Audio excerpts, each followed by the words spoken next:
Right, well, hello folks, and welcome to the Retropower review of the Xlaserlab X1 Pro multi-process laser welder. And we were sent this machine. It was interesting, a little bit of background.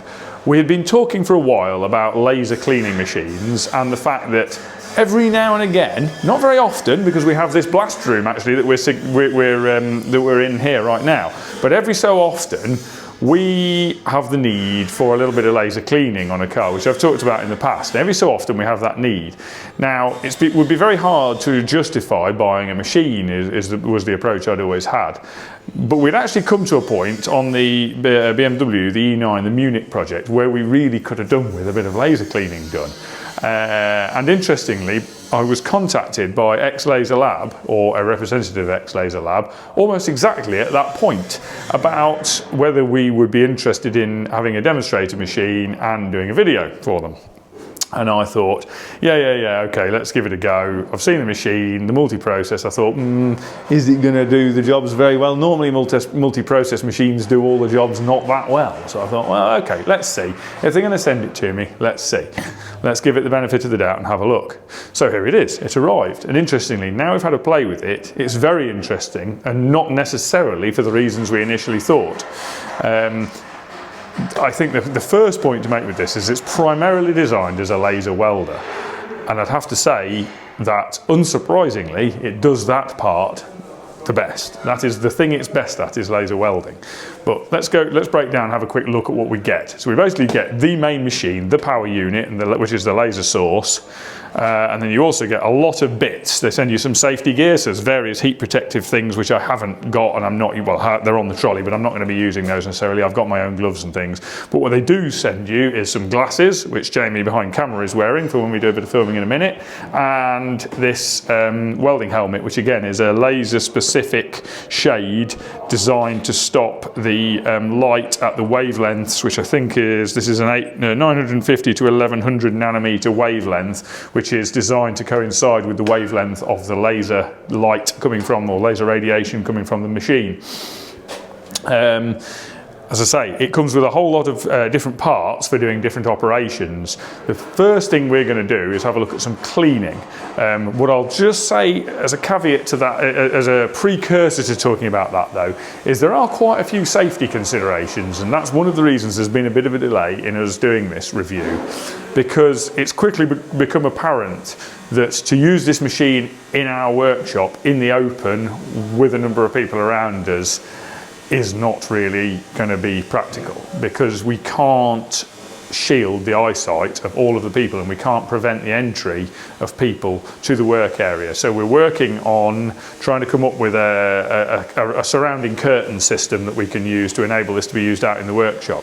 But at the moment what we're doing is we're using our blast room, which I can lock the doors from the inside, so we can shut the doors and make sure that nobody can enter while we're doing anything in here, so that and then this is completely shielded, so no light can pass out of here.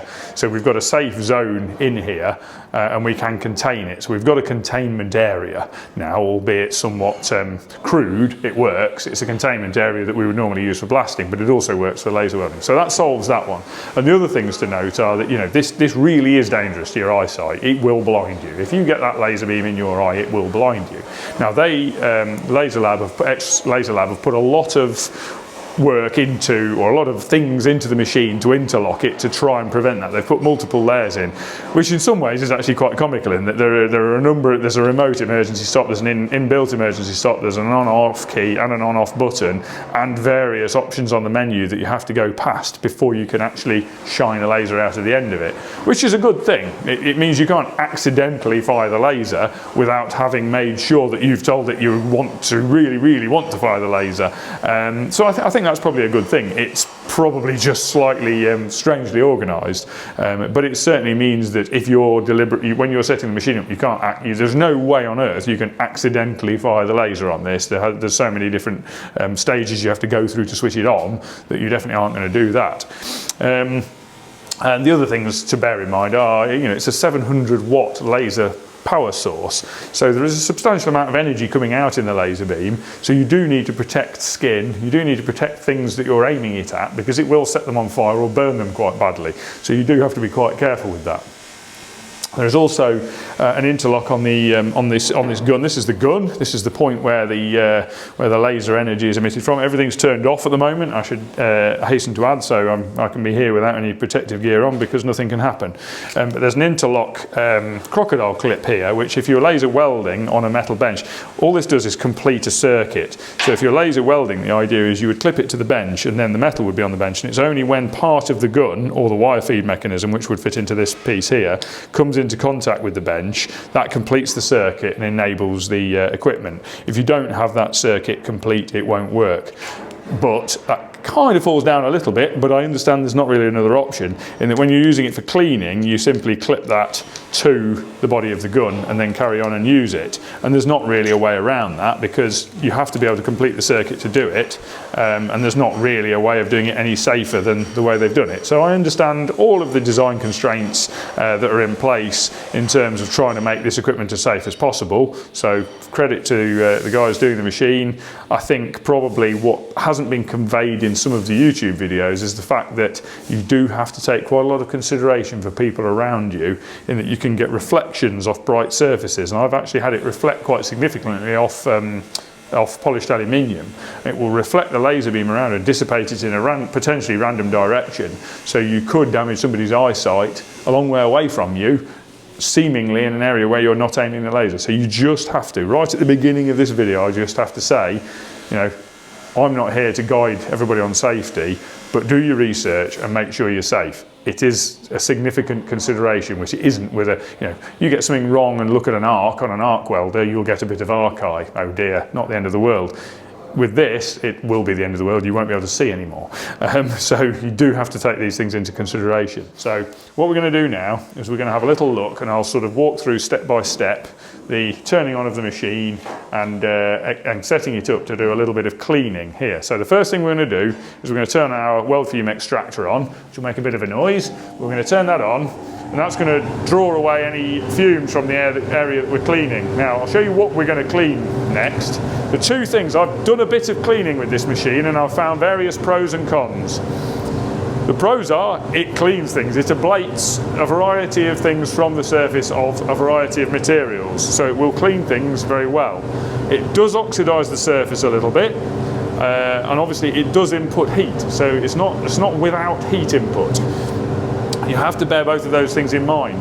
And once the surface is cleaned using this, you'll generally find you need to give it a rub with a bit of steel wool, or a Scotch-Brite pad, or some sandpaper, or something similar, some emery cloth, to remove any loose oxide and any dust that the process has left on the surface from that ablation of any surface coating. But what we found this machine very, very good for is not big areas.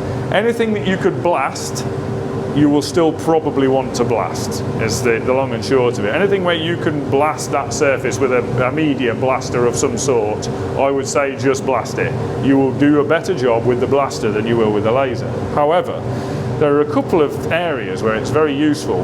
One is if you're doing some fabrication on a part that is powder coated.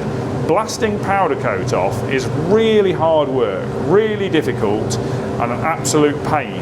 And grinding it off isn't much fun, and you quite often can't really get into the corners where you want to remove the powder coat. And I've picked a piece up here, which is a case in point. Now, it's not something I'm about to fabricate, but I thought it was a good demonstration. It's a Land Rover transmission mount, which is either painted or powder coated. I think it's actually paint on this, but the results are the same with powder coat. It may be powder coat, I can't tell which. If I wanted to, let's say, add an extra gusset to this mount down here, I would need to remove this coating. And let's say I then wanted to tie it into the edge of one of these bits here, one of these existing welds, and I would need to clean that up. And that's going to be very hard to clean up properly with a grinder in that corner, and I'm going to get contamination in my weld. Now you could say, yeah, but you can put it in a blast cabinet. Not everybody's got a blast cabinet, and also I don't really want to clean the whole thing. I just want to clean the bit where I'm welding it, maybe. Let's say on this one, I'm not. This isn't a part we're actually dealing with at Retropower. But let's just say I wanted to clean up an area on this so I can then weld to it. and it's a fairly rough and ready MIG welded fabrication, nothing too clean and tidy about it, but powder coat will ruin your welds any day. You know, that's a problem that needs removing. So that's one thing we're going to show. And then the other thing we're going to show is this little area on the inside of this BMW E9 quarter panel around where this badge sits, around where this air vent is. The bigger part of this we can clean reasonably well with the sander, but when we get in around the little details around here, it's actually quite difficult to get all this oxide off without grinding it thin and making a mess of it. So what we're going to do is all of the edges on this where it's difficult to get with the sander, we're going to clean up with the laser, and then Stu can go and finish and sand all of the other bits that are easier to get at with the grind. With the little roll-lock sander, he'll be able to get at these bigger areas, but in the corners he's struggling to get in. So we'll do all the corners with the laser, and then he can do the rest with a little roll-lock disc in the grinder. So they're the two things we're going to show. So we're going to show you firing up the machine next, and then I'll put the safety gear on because the machine isn't going to start without me doing a few things. So the first thing is we turn it on at the back. So switch it on. Pretty simple and straightforward there.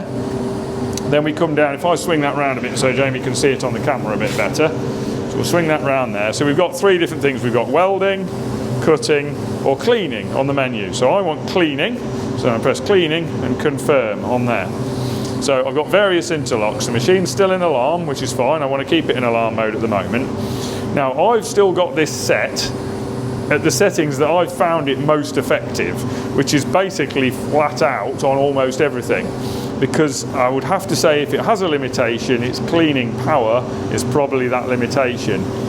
The key with laser cleaning is you need to impart a lot of energy extremely fast into the surface and then get back off it again.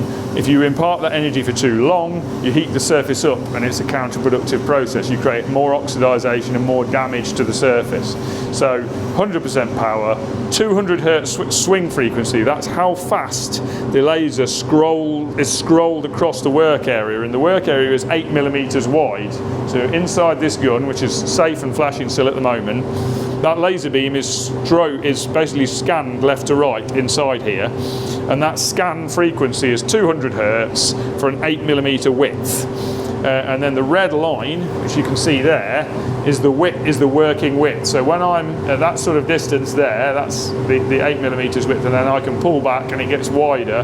But as you can see again, when that red is in focus on that surface, that's when I'm at the correct working distance. I can pull back and it will still work, but that's the working distance it's designed to work at, is when that's in focus like that. So that's how that section works. I'm going to put that back down a moment there safely, and we're going to look at all the various interlocks. So we've got an emergency stop there, which I'll turn to release that.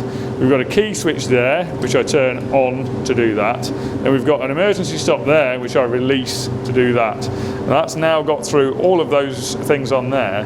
So the next thing I need to do is actually press the power button to turn it on.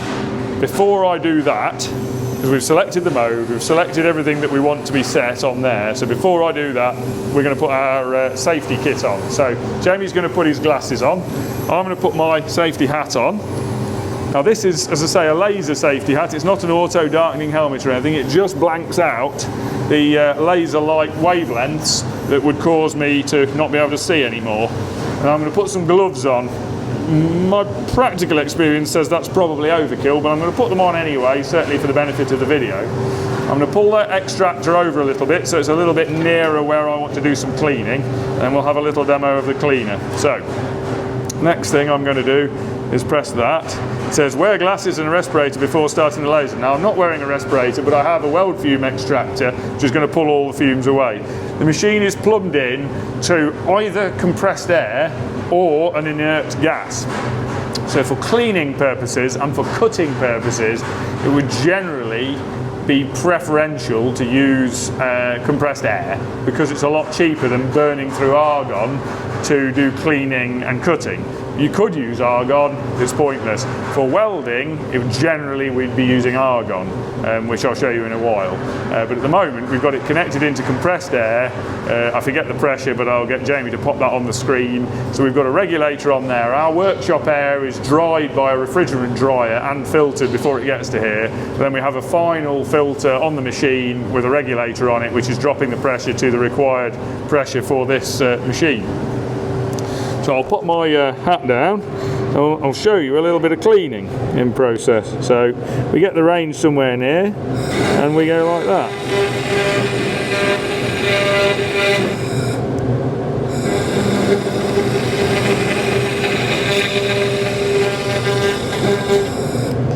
So say I'm going to weld something across the middle of there.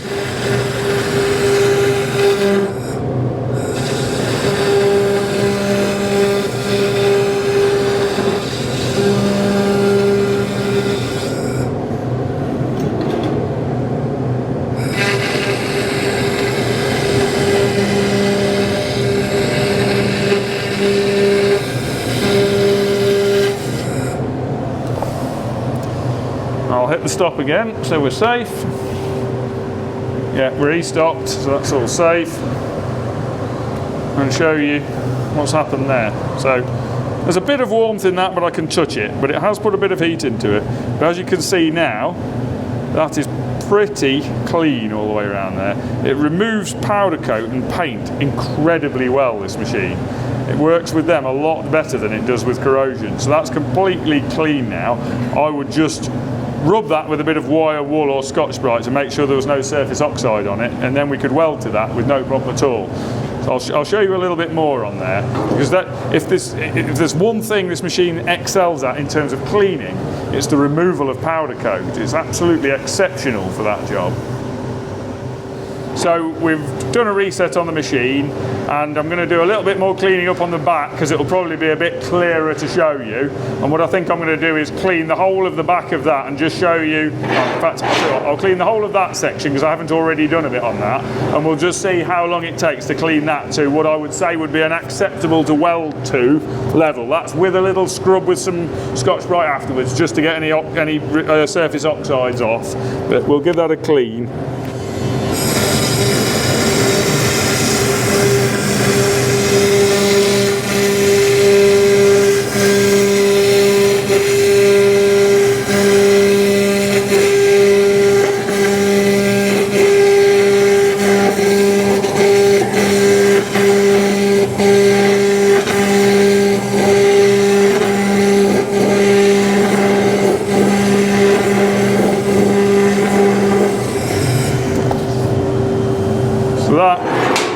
Give or take, is that surface clean?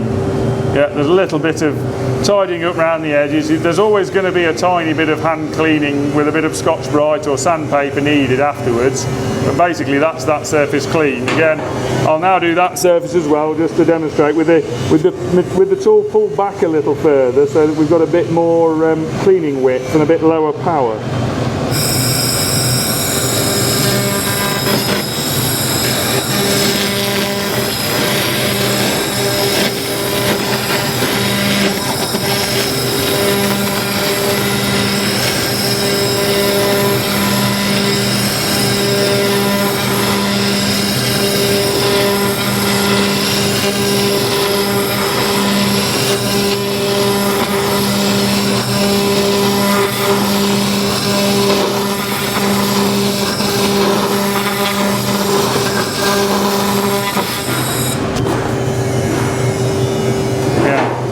Covered the area. Slightly less cleaning quality when I've pulled back that distance because I've gone beyond the focal range that the laser was designed to be working at. But again, does a very, very good job of very rapid powder coat and paint removal. That really is where this excels. This powder coat, as I said earlier, is a pain to remove with a blaster. And this removes it very quickly. Even if you then had to blast the part, it would be quicker to burn the powder coat off with the laser and then blast it than it would to do it any other way. Last little demo on that, and then we'll do a bit on the quarter panel. So again, another little demo here.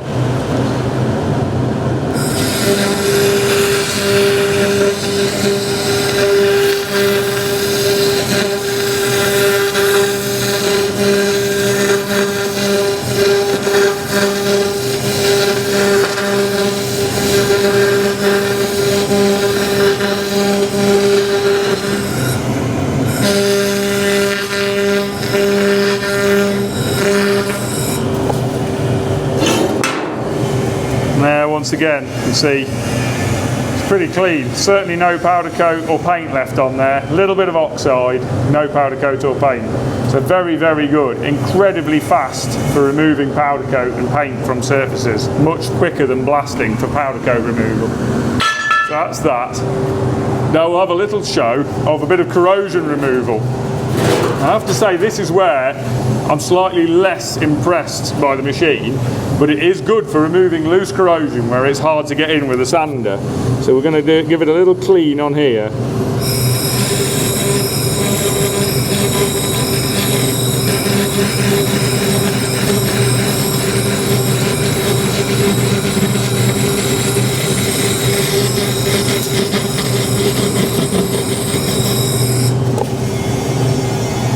So you can sort of see the general cleaning that's occurred there. The loose rust is removed, but you do have to be quite careful not to put too much heat into the surface with this. As I say, it's burnt the worst of the thick corrosion off. That will need a little sand, but we can do that by hand and just rub over that to fetch any loose surface stuff off any loose residue off the surface, because it will leave some loose residue. Unlike blasting, where it would actually clean the surface back to a stage where it's literally ready to coat, with this you do need to still do a bit of further cleaning, but it does remove the heavy corrosion. It ablates the loose heavy surface corrosion out of the way. Again, I'll do a bit of a go around these edges.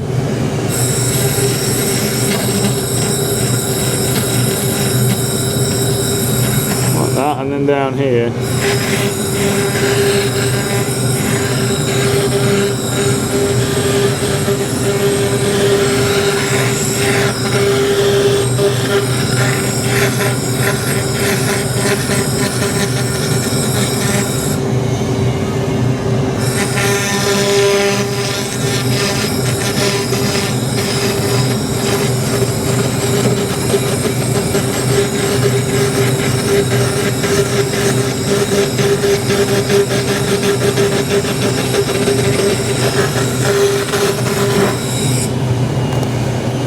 Yeah, I think that's a sensible point to that. There's a little bit under here actually, I'm just going to get that.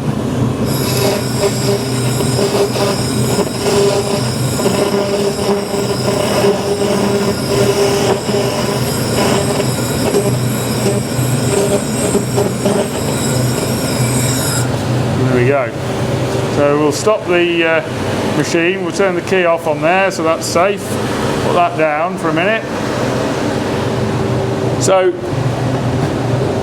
that's pretty hot to the touch now. That's what I would say is that people who say this process doesn't put any heat into the panel, that is not true. That is, I can touch it, but I can only just touch it. That is quite warm. That is quite warm. However, it's removed the loose surface corrosion without doing any damage to the surrounding panel, and we can now clean that up by hand with a bit of emery paper for the last bit, and then we can recoat it. So it does do the job pretty well on rust. I would say where it absolutely excels is removing powder coat. If you regularly have a process where you need to remove powder coat to modify a chassis, say, or to do repairs to things, very, very good at burning powder coat off. And anybody who's ever blasted powder coat off will tell you how much of a nightmare that job is. And this does solve that remarkably well. It makes powder coat removal really, really straightforward and very, very simple. So I think at that point, we'll wrap it up in terms of the cleaning capability.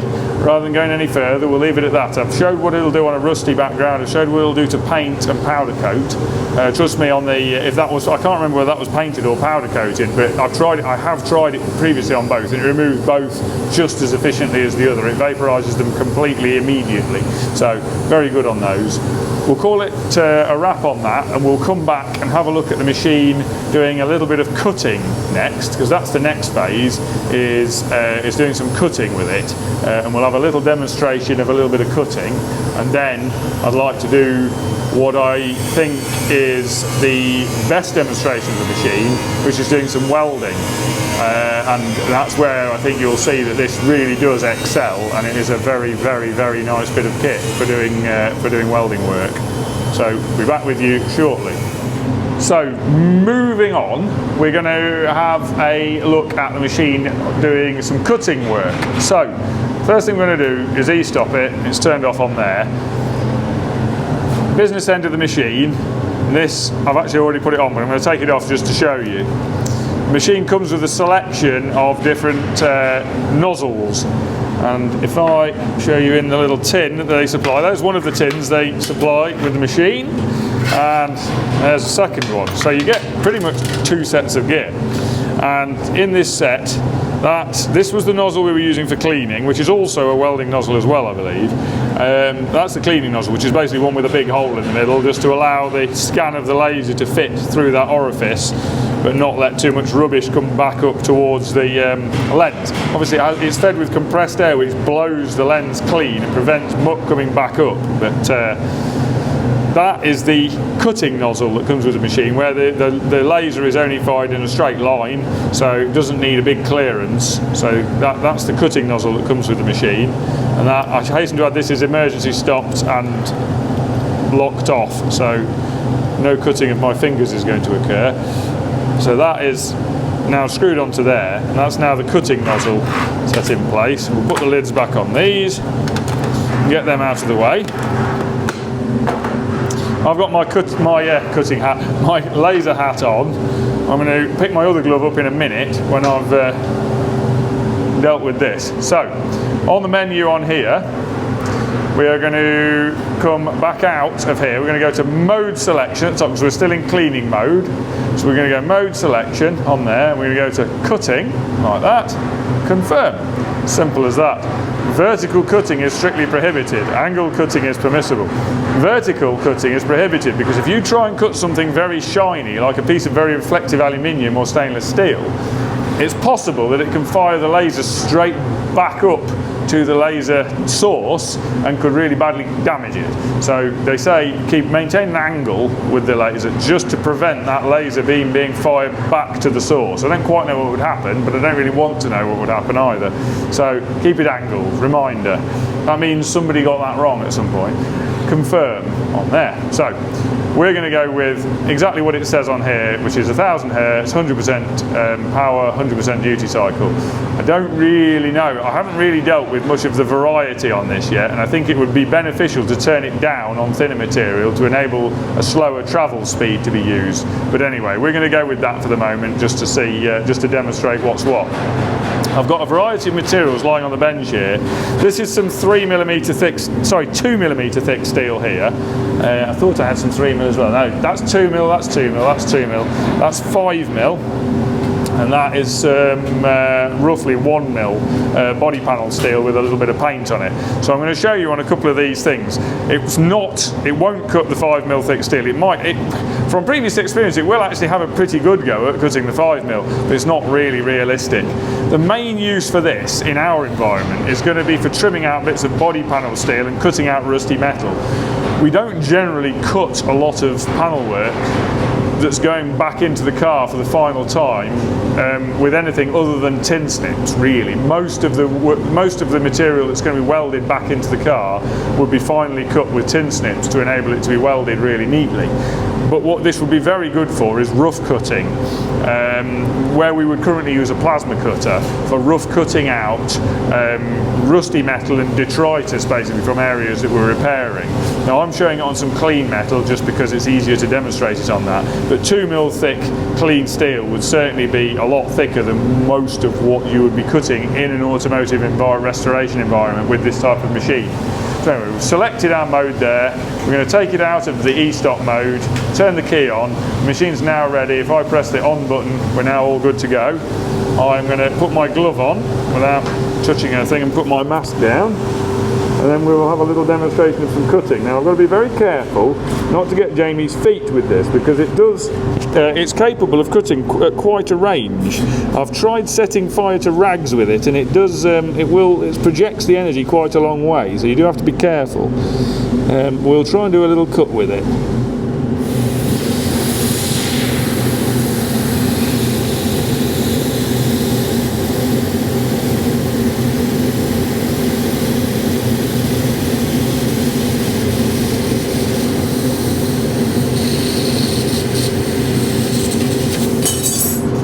As you can see, that's through 2mm thick steel. I'm going to stop the machine again for a minute and pick that piece of steel up from the floor, and that is the cleanliness of cut that you get. I don't know how clear that will be on camera, but it's an incredibly clean cut. Much, much, much cleaner than a plasma cutter will give you.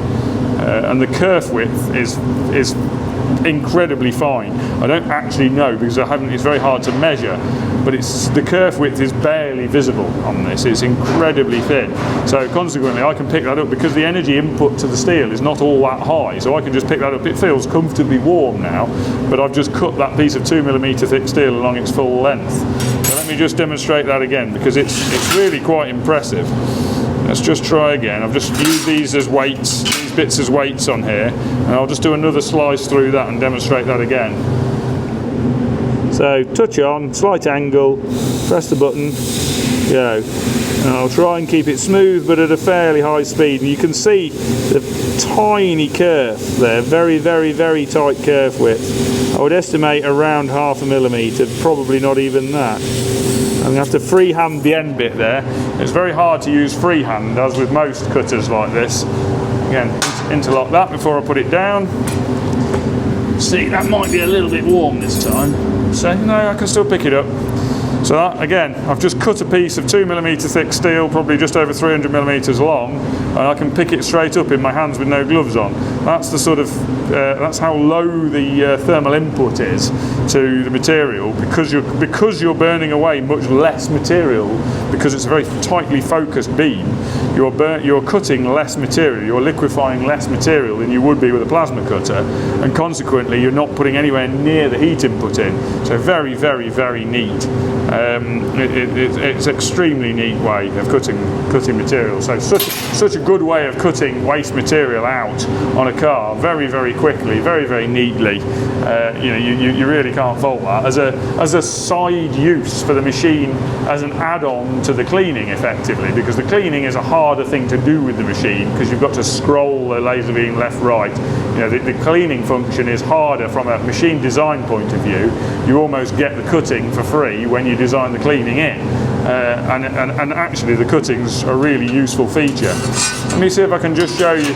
This is going to be a bit difficult to show accurately because it's going to rely on me doing this freehand, but I'll see if I can just give you a little demonstration of what this would be like if we were trying to actually cut a panel now. So we've got the glasses on, we'll power the machine up and I'll try and show you a bit of freehand cutting now, which is going to be the challenge, but let me see if I can do it. So we're going to cut keep my feet away so I don't burn my feet. So we're going to go for a little circle for a start. Sort of a circle, I suppose you could say. And then let's try another one. Yeah, not very circular circles here. Let's say we need to trim a little access hatch in this panel here, so let's try that. We're ready, and we'll go. We need a bit of an access in there, let's say, something like that. And there we go. There we are, little access hole. Now interestingly, if you notice on camera there, that while I'm cutting that hole, that's actually, the concrete's actually smoking below me. So this is the sort of thing you do have to keep an eye out for when doing this, is that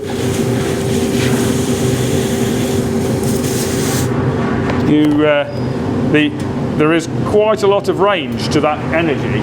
So you do just have to be careful when doing that sort of thing to watch what's behind you and what you could be damaging, because it needs to not be anything important that's down there. I'll show again. Basically we'll cut about as fast on this material as I can move it.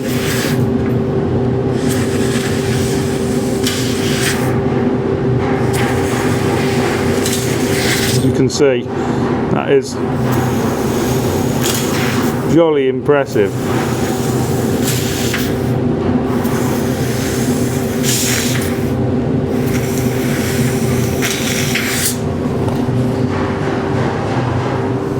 Turn that off again, make that safe. You can see the ferocity of that, the power of that cutting. It's and the fact that the material is still relatively quiet, but you can also see the shine through that you also get, that you do have to be careful of. But That is obviously messy cutting because I'm just doing it freehand. You'd really need an edge guide in the same way as you need an edge guide with any plasma cutter. But you can see how little it's burning this primer back around the edges, so little heat input on all of these. Yeah, forgive the fact that there's horribly messy holes and really not very neat. I should be able to do that neater, but trying to do them at speed is quite tricky. If you do them slower, you actually run into the issue that the cut line will weld itself back together. It's like if you've done oxy-fuel cutting or indeed plasma cutting, plasma less so, but particularly oxy-fuel, the speed is critical to making sure you don't re-weld the cut that you've just made, and it's the same with this. You have to keep your travel speed up so that you don't re-weld the cut line that you're creating.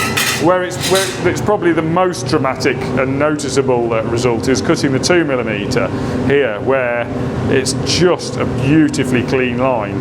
You know, one rub with a file down the side of that and that would be perfect. You know, that's absolutely perfectly clean, that line. It really is a really, really nice cut. So very, very capable. The cutting, I guess you would say, is probably for most people would be a spin-off benefit of having the machine rather than the reason they bought the machine, because it would be a very expensive way of just having a laser cutter. But as a spin-off plus, it's extremely good.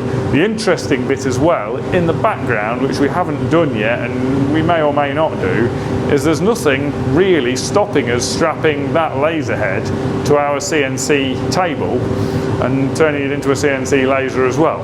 But we're not going to do that right now. That might be a project for another day.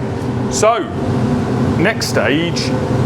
Now we've had a look at the cleaning and cutting functions, the next stage is to look at the welding functions on the Xlaserlab X1 Pro. And as I mentioned before, my primary interest in the welding function of this machine is to fill the gap that is currently the most difficult and the most time consuming and the biggest problem area in body panel work in our workshop, which is A-surface panel welds.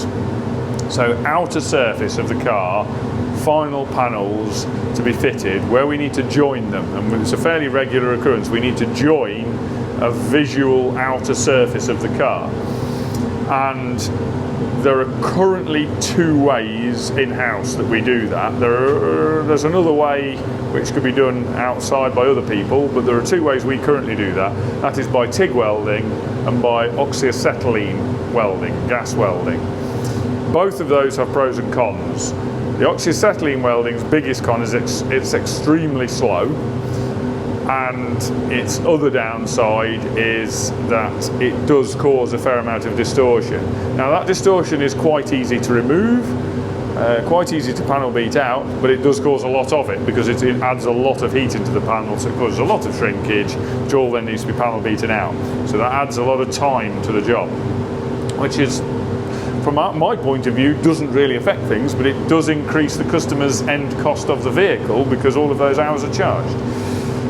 So the TIG welder is what we would generally use for that. Now that slims down the heat affected area dramatically and therefore causes less shrinkage during cooling, which therefore causes less distortion, less shrinkage distortion that then needs to be stretched back out with a hammer and dolly. I should probably qualify that when we talk about distortion, that is caused by the metal shrinking. People talk about heat causing distortion. It kind of does and it doesn't. It's not the heat that causes the distortion, it's the shrinkage afterwards. So when you've heated a piece of metal up, it then shrinks. Now, if you could cool it slow enough, it would actually go back to the same size it started at. As you cool it in an accelerated fashion, whilst constraining it by material around it, it tends to shrink back to a size that is smaller than it started before it expanded when you heated it, because you've restrained it by the surrounding material. That's a whole other subject, really. But that's what causes the distortion. Now, when we weld with a TIG welder, we minimise that because we minimise the heat input, and particularly, and most importantly, we minimise the metal input. The more filler metal you put into a weld, bear in mind you're adding that filler metal at, say, 1400 degrees C or so. You add that metal at 1400 degrees C, it then cools back down to an ambient temperature, but you added it to the panel at 1400 degrees. When it then cools down, it gets smaller, and it will then pull all of the panel that you attacked. The rest of that panel was still at ambient temperature when you added that bit at 1400. When that bit cools down to the same ambient as the rest of the panel, it's going to be smaller than, it's going to try and make the rest of the panel smaller than it was when you added that material. And that's the big problem. If you can add very little filler rod or no filler rod, and you can add the bare minimum amount of heat to the panel in the most smallest area possible, then you cause the least shrinkage in that panel, and it's the easiest to get the panel back to the shape that it should be after the welding process has happened. So that's the background to my interest in this from a welding point of view. So I'm set up here. I have these little pieces of 20 gauge steel, so 0.9mm thick steel. I'm actually going to set them up on this piece here just to keep them off the bench, just to show a couple of things. There's a couple of reasons for me doing that. One is it's very easy to weld them to the bench by accident. So I have the key off on there, so we're safe. I've set the power now to 21% because I couldn't actually remember what I'd got that set to when I did my trial earlier. Got that set to 21%. I'm not using the wire feed, so this bit is redundant. I'm actually not using the wire feed. That's turned off on there. And I've put the safety clip on the gun. There's a reason I've done that. It's because if I put it on the bench, I can't really put it on the piece of work that I'm trying to earth because the piece is too small. If I put it on the bench, the contact between the piece of that and the bench is not really good enough, and things get a bit erratic, and sometimes the weld will stop at the least useful moment. So I'm kind of bypassing the safety a little bit there and putting it on the gun. Given that you put it on the gun for cleaning and cutting, I thought, well, it's not really any great loss. I have to say the safety clip, I'm not overly convinced about its value as a safety feature really. You just have to be careful.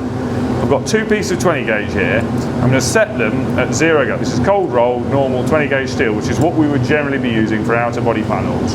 I've got them set close together, well touching now, and I'm going to initially tack them together as I would if I was TIG welding these. What I would do is I would tack them at roughly 25-30mm intervals all the way along.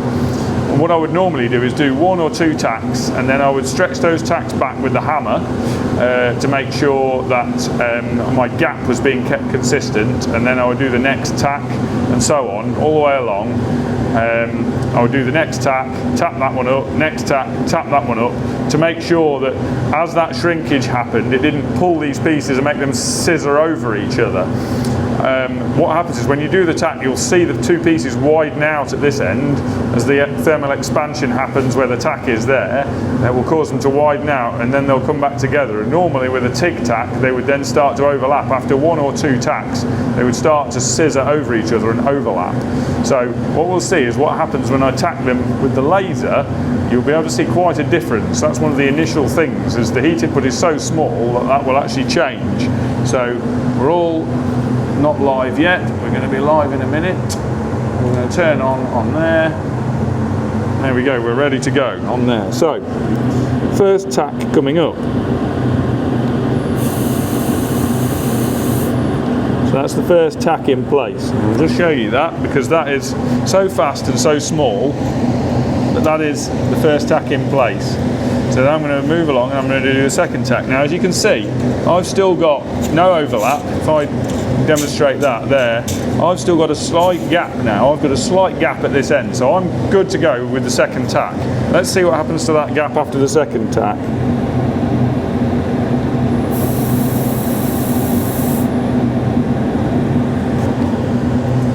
Now I've still got a gap. Now it's closing up now. And that gap has just closed up, and if I lift those pieces now, they're just starting to bind up on each other. So you'll have to pardon the noise. I'm going to key that off so I don't blind anybody. You have to pardon the noise a sec, but I'm going to just stretch that tack back. See, now I've got my gap back there now. Yeah, I've now got back to just having a gap, and I can separate those two pieces again. They've not clamped together by their shrinkage. So we're all good there. So I'm going to put another tack on, so we'll power back up. and another tack. So those two are now dragging on each other again now, so I need to just stretch that tack back up. Right, we've got the gap back, so next tack. It's not very exciting at this point, but it wouldn't be if I was TIG welding it either. Still a bit tight. There we go, now it's back. Next tack.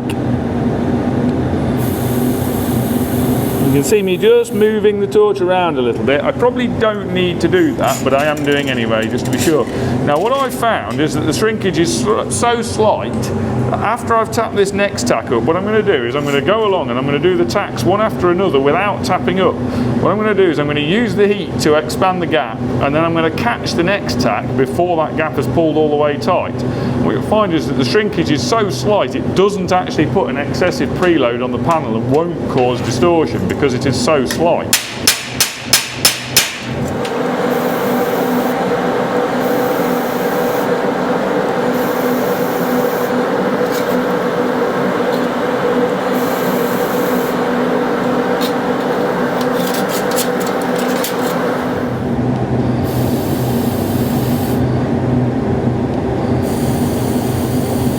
So that's now all tacked. Those have gone all the way through.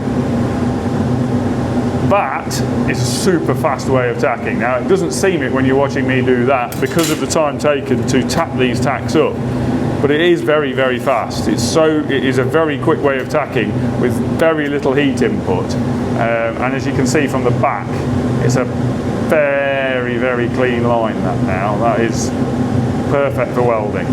Nothing wrong with that at all. I'm now going to weld this together. Now it's quite tricky, so I'm going to do my best, but I have to say that this is, I'm still learning, shall we say.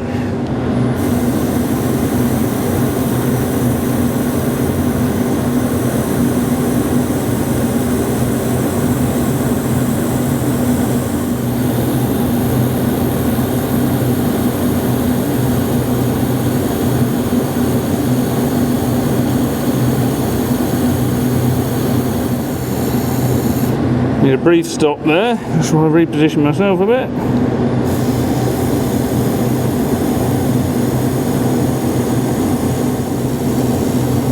Brief stop again.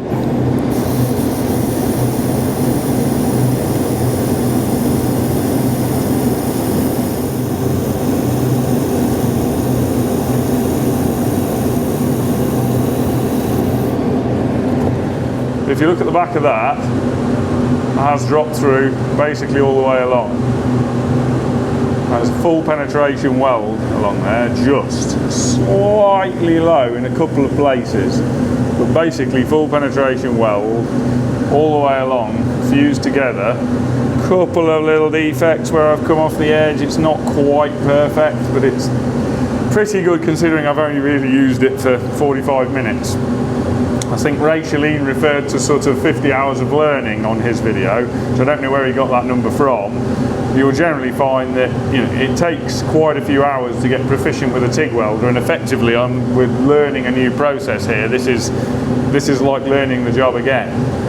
But that is an extremely tidy fuse weld, and I would be able to weld, say, a door skin or a quarter panel joint with that really, really neatly. We can weld a panel together like that with no problem at all. What I'm going to show you in a minute, as I say, there's a couple of defects here and here where I've not quite caught the edge correctly, which is why there's a bit of lacking penetration on the back.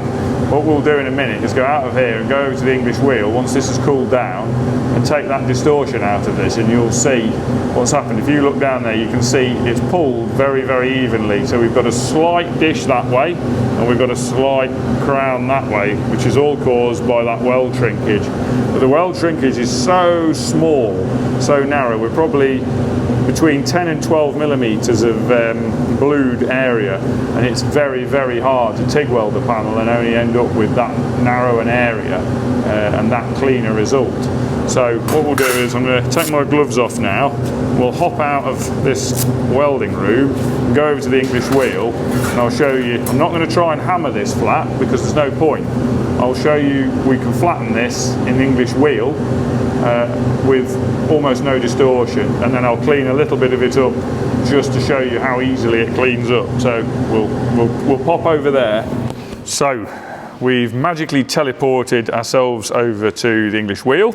I've got a flat lower wheel on, obviously flat top wheel, flat lower wheel on, and all we're going to do is just run this through to just re-stretch that very slight shrinkage we got from that. But as I say, it's so minimal, it's almost zero. So we're just going to set this to just grab that. I think that's pretty much it. I'd say that is now basically a tiny bit of distortion there, but basically flat, straight, full both sides, about as good as it gets. If I just get, I'm going to touch this now, if we swing over here, I'm going to get my glasses on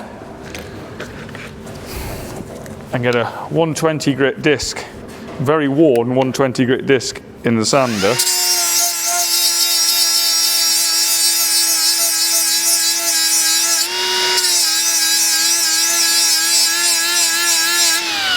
So that's the top face, completely clean there. Going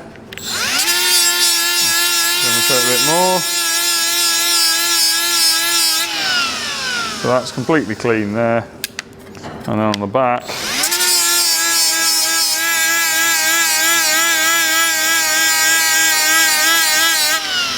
same.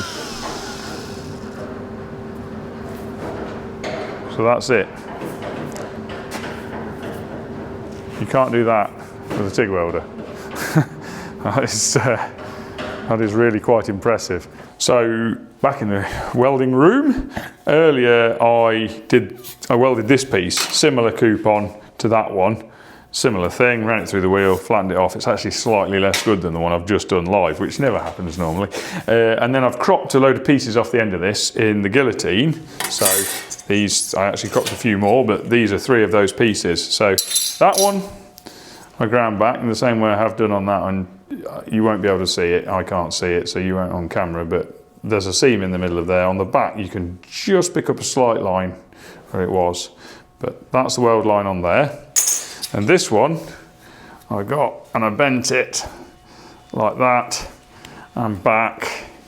And I've done this, I've already bent this both ways 6 times now.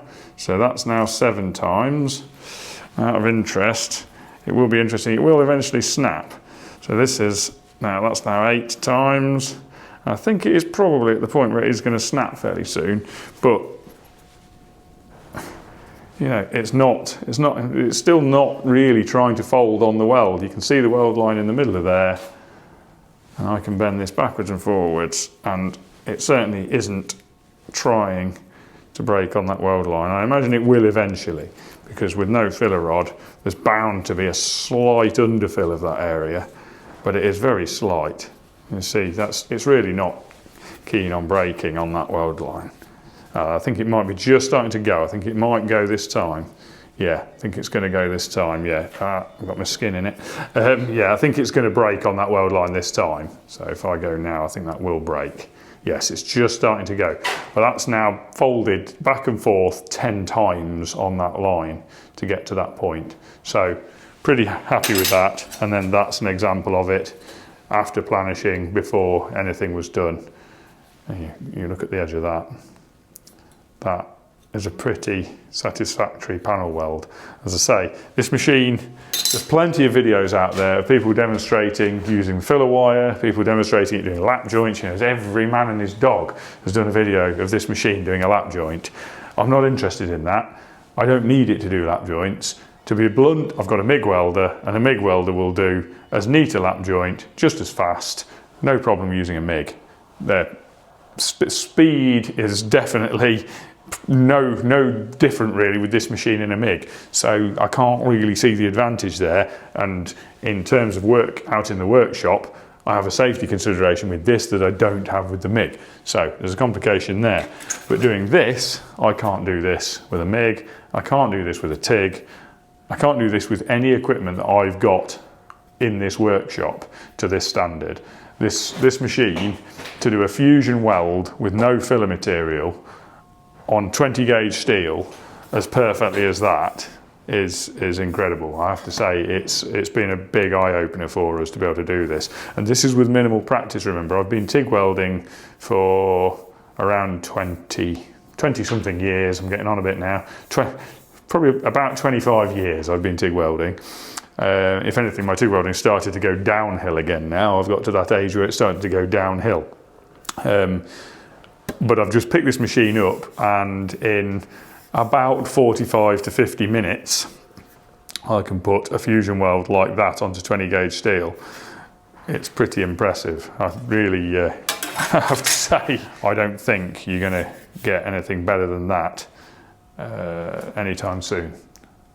So on that note, I think we will wrap up the review of the Xlaserlab X1 Pro.